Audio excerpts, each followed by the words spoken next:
Okay. समंत स्वामी महान जैन तार्किक आचार्य जिन्होंने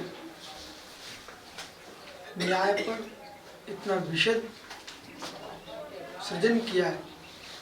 आज सारे विश्व में समंतवद्य का न्याय अपने आप में स्वतंत्र न्याय के रूप में देखा जाता है। इतने महान आचार्य हुए कि समंतबद्ध शासन चला, एक युग का युग निकला। वर्तमान में शादबाद विद्या में कुशल जो भी है वे समंतबद्ध स्वामी का वाङ्मय पढ़े बिना आगे कुछ भी नहीं कर सकते। जिसको आचार्य समंतबद्ध स्वामी के युक्तानुशासन, आप्तमीमांसा, शंभु स्त्रोत, स्तुति विद्या जैसे महान ग्रंथ, उन्होंने यहाँ तक कि चरणानुयोग पर जो लिखा अच्छा, वो भी न्याय से परिपूर्ण है। अरहत भक्ति से अत्यंत विभोर आचार, न्याय जैसे क्लिष्ट विषय को किस प्रकार से भक्ति की भाषा में प्रभु से निवेदन करके और अपनी बात को रखती थी। पूर्व में कहा अंतरंग हेतु यानी ज्ञान अद्वैत, तो ज्ञान अद्वैत को ही मानते हैं तो बाह्य अर्थ का अभाव होता है। तो बाह्य अर्थ का अभाव होता है तो प्रमाण का प्रमेय की अवस्था है। जब प्रमाण का प्रमेय नहीं होगा, प्रमाण का प्रमेय नहीं होगा तो प्रमाण को जाना कैसे जाएगा। प्रमाण का बोधक प्रमेय है तो प्रमेय का बोधक प्रमाण है। ये वाच्यवाचक संबंध, अवधान अवधेय संबंध है। तो वाच्यवाचक संबंध, अवधान अवधेय संबंध, इनको समझना पड़ेगा। ये वाच्य है, मैं वाचक हूं। धर्मशास्त्र वाच्य है तो व्याकरण शास्त्र वाचक है। परमागम वाच्य है तो शब्दागम वाचक है। तो यहाँ बाह्यार्थ का अभाव कर दोगे, ज्ञान अद्वैत को एकांत से मानोगे तो जगत छह द्रव्य शून्य हो जाएगी। इस बात को पूर्व में कहा। अब 21वीं कारिका में समझा रहे हैं कि आप एकांत से, उसने कहा ठीक है तो मैं विज्ञान को नहीं मानता, बाह्यार्थ को ही मानता हूं। बड़ी समस्या है। आज लोग में कोई गलती करे उसे आप समझाओ तो गलती सुधारने की जगह वो पहले आप पर आंख उठाएगा। कदाचित तो उसको समझ में आया ठीक है तो कहेगा ठीक है मैं ऐसे ही करूंगा। अरे भाई ऐसा नहीं करना है। माना कि आपके हाथ में रस्सी, मटकी की, कौन सी मटकी? रई रई रई की, मक्खन निकाल रहे, दही को भाज रहे हो। अब किसी ने क्या किया, दाएं हाथ की रस्सी को ज्यादा खींच दिया तो सामने जो नवोड़े आदमी से समझा रहे थे सीखना रहे भाई ऐसा मत करो, ऐसा आप करोगे, ऐसा करोगे तो रही चलेगी नहीं। बोले बाएं हाथ को भी खींचो तो वो कहता ठीक मैं दाएं को खींचूंगा ही नहीं, मैं बाएं को ही खींचा रहूंगा। अरे तो बाएं को खींचा रहे तो वही तो काम वहां अटक जाएगा, रथी चलेगी क्या? कोई बात नहीं तो चलो दोनों चलाइए, मैं दोनों को चलाता रहूंगा। परंतु कैसे चलाओगे? दूसरी समस्या क्या आ गई? समस्या ये आ गई और मथाई को बिल्कुल समझ रहे हैं क्या? वो रही जानते हो, वो रही को पूरा मटकी में घर्षण करके चला रहा था। वो ठहर भाई ठहर, पूरी मटकी फूट जाए, अब नीचे बह जाएगा। बोले तो क्या करूं? अरे ऊपर उठाओ। बोले ऊपर उठाओ, ठीक है। उसने मटकी के मुख के पर खड़ा कर दिया, अब चला रहा है। अब क्या होगा? अरे भाई तेरे से कहा ऊपर उठा, तो तूने ऊपर कर लिया। ये बीच में लाइए, आप बीचों बीच लाइए। तो इस सियासत क्या कह रहा है? ना इस पक्ष को खींचो न इस पक्ष को खींचो, आप बीच में लाइए। एक ही नहीं कर सकते, एक ही नहीं सकते, ठीक है ना? तब आपका मक्खन निकलेगा।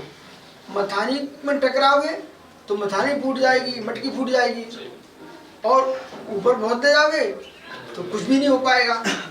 तो ये आदमी इस प्रकार के जगत में है, बाहर नहीं। सारे लोक में जितने जीव हैं, सबके मध्य में ऐसे लोग हैं, सबके मध्य में ऐसे लोग हैं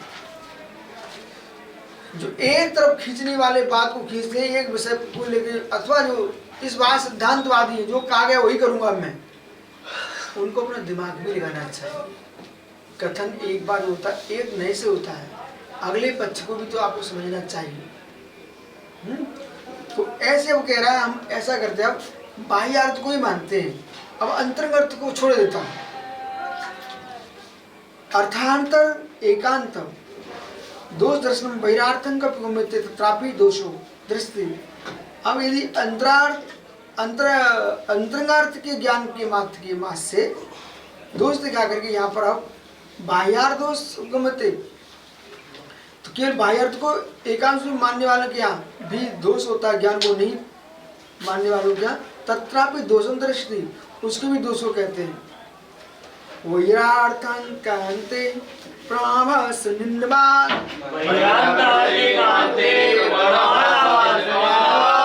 सर्वेषां का सिद्धिं सा विरुद्धार्थ मत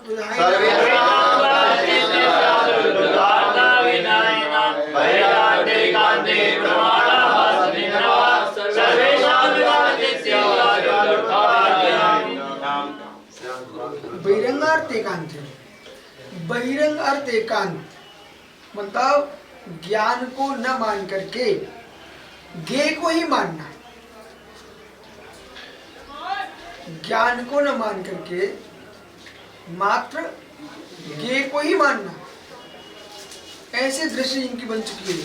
उनको समझा रहे हैं, अरे भाई जगत में इतने द्रव्य हैं, वे सत्य हैं, ठीक है? तो जगत में जितने द्रव्य सब सत्य हैं, सत्ता में सत्य हैं कि सभी स्वभाव में सत्य हैं? बोलो महात्मा जी। स्वभाव में सत्य है, दोनों में सत्य। सत्ता में सत्य, सत्ता में सत्य, स्वभाव में सत्य। सत्ता में सत्य, स्वभाव से सत्य इसका लेने हैं। सत्ता में सत्य तो स्वभाव में प्रश्न नहीं कर रहा हूँ मैं, आपसे प्रश्न चाहिए, मुझे उत्तर चाहिए। प्रश्न जब खुलासा होगा तभी तो स्वभाव में सत्य कि सत्ता में सत्य है? दोनों भी सत्य। मतलब सत्य है ही सबका, और स्वभाव भी उनका। सुनो भाई, इसी पे आपको विचार करना है। सदैव सर्वं कोने चेत स्वरूपादि दृष्टया अस्य व्यासन च विवतिष्ठते। इस सूत्र को 24 घंटे मस्तिष्क में रखिए। स्वभाव में सब सत्य हो जाएंगे तो आप जी नहीं पाओगे। सत्ता में सत्य है तो स्वभाव के अपेक्षा सत्ता है, स्वभाव के अपेक्षा से सत्ता है, पर स्वभाव में कोई की सत्ता नहीं चलती। स्वभाव तो स्वबोध, इसलिए स्वभाव की बात कर रहा हूँ। तो आपको स्वभाव में सत्य है कि सत्ता में सत्य है? प्रत्येक द्रव्य अपने सत्य में सत्य है, पर प्रत्येक द्रव्य स्वभाव से पर स्वभाव से असत्य है। सत्ता है तो स्वभाव तो पर स्वभाव से सभी असत्य है। सत्ता यानी मौजूदगी, स्वभाव भी उसके साथ होगा ही होगा। प्रत्येक द्रव्य की मौजूदगी है, उपस्थिति है, लेकिन उपस्थिति होने पर भी प्रागभाव, प्रध्वंसा भाव, अनुन्य भाव, अत्यंत भाव, इन चार पर दृष्टि रखना पड़ेगी। दोनों से ही सत्य है। अब स्व सत्य में सत्य है, स्वभाव में सत्य है, इसलिए सत्य है। पर सत्ता में पर स्वभाव में दोनों में ही सत्य है।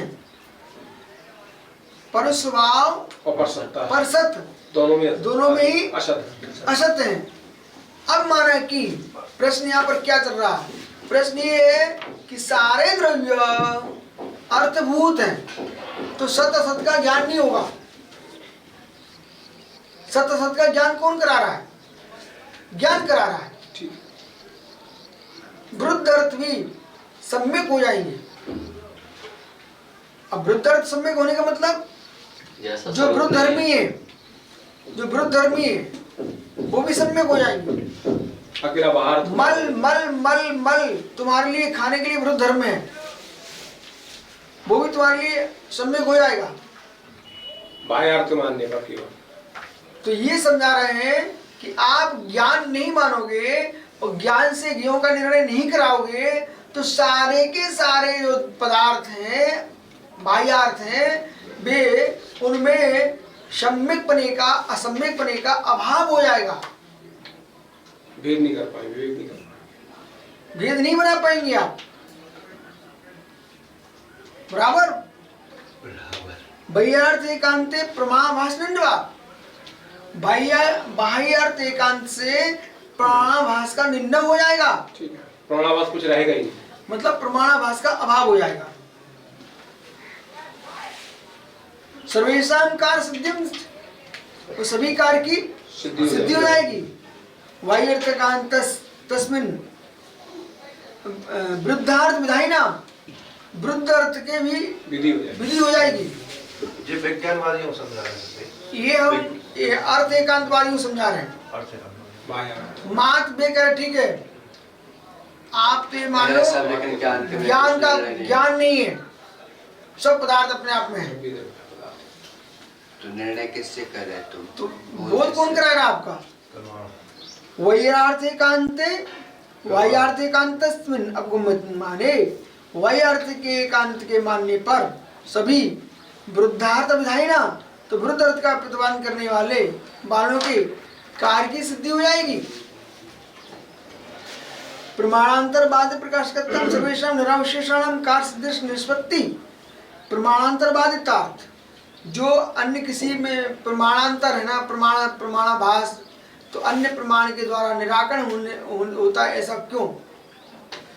वृद्धायम प्रमाणांतर बाधितार्थ प्रकाशनम सर्वेषां निरवशेषणम, सर्वेषां यानी निरवशेष रूप से कार्य सिद्धि निष्पत्ति, कार्य की सिद्धि यानी कार्य की निष्पत्ति, कार्य की सिद्धि यानी कार्य की निष्पत्ति स्यात् स्वव्यवहार सिद्धि भवेत् इत्यर्था।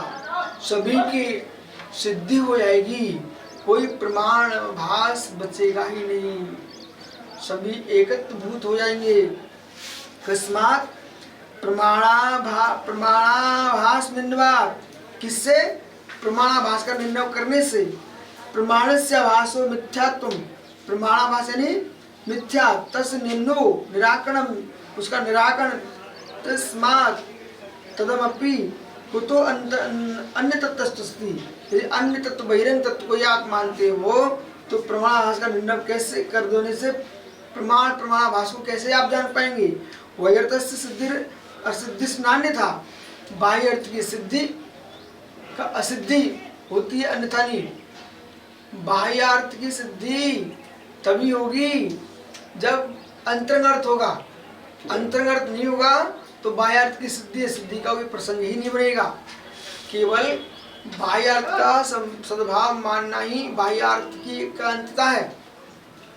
बाह्य अर्थ को एकांत रूप से मानने वाले तात्पर्य की जितना भी बाह्य अर्थ है वो सत्य है। प्रत्येक ज्ञान का विषय, चाहे वह सम्यक ज्ञान का हो अथवा मिथ्या ज्ञान का, वो सत्य है, ऐसा हो जाएगा। उसके अनुसार स्वप्न ज्ञान का विषय भी सत्य है, अतः उसके सभी ज्ञान प्रमाण है, प्रमाणाभास ज्ञान ही नहीं है। प्रमाणाभास का भाव मानने पर परस्पर विरुद्ध अर्थ को कथन करने वालों के ये वचनों को भी आपको प्रमाण मानना पड़ेगा। अब देखो ऐसा है, जो प्रमाणाभास है, प्रमाणाभासत्व की दृष्टि से वो भी सत्य है, अन्यथा प्रमाणाभास कैसा? फिर आभास क्यों? सत्यार्थ नहीं है इसलिए आभास है। गाय को तुम भैंस बोल रहे हो तो वस्तु तो है, इसलिए तुम बोल पा रहे हो, लेकिन गाय भैंस नहीं है, आप विपरीत कथन कर रहे हो, ये निर्णय गाय नहीं देगी, भैंस नहीं देगी। निर्णय कौन देगा? जो गाय भैंस को जानने वाला वो देगा, चलवा ज्ञानी अच्छा वाला वो देगा।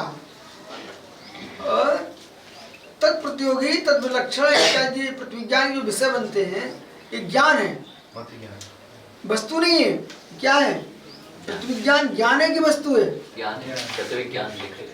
प्रतिविज्ञान वस्तु नहीं है, प्रतिविज्ञान ज्ञान है। वो प्रतिविज्ञान ज्ञान किस पर लागू होता है? वस्तु पर। सभी प्रमुख ज्ञान। वस्तु ही रही और ज्ञान नहीं माना तो प्रतिविज्ञान कैसे होगा? बुद्ध तो प्रतिविज्ञान मानता नहीं ना। सारे ज्ञान ज्ञानी, सारे प्रमाण ज्ञान। इसलिए प्रमाण का, प्रमाणिकता का बोध प्रमेयों के जानने से होता है। यदि प्रमेयों को नहीं स्वीकार है तो प्रमाण का ज्ञान नहीं होगा, और प्रमाण को नहीं स्वीकारोगे तो प्रमेयों में सत्यार्थ सत्यार्थ का बोध नहीं हो सकता। ऐसा जानना चाहिए। बाह्य अर्थ के जानने मात्र से प्रमाण प्रमाणाभास का अभाव हो जाएगा। इसलिए बाह्यार्थ मात्र को मानना सम्यक बोध नहीं है, सम्यक ज्ञान नहीं है। बाह्य अर्थ जानना चाहिए, अंतरंग अर्थ को जान करके अंतरंग अर्थ पूर्वक ही बाह्य अर्थ का ज्ञान होता है, ऐसा जानना चाहिए। नमो नमः शिव श्रवण नमो पचे नमो नमो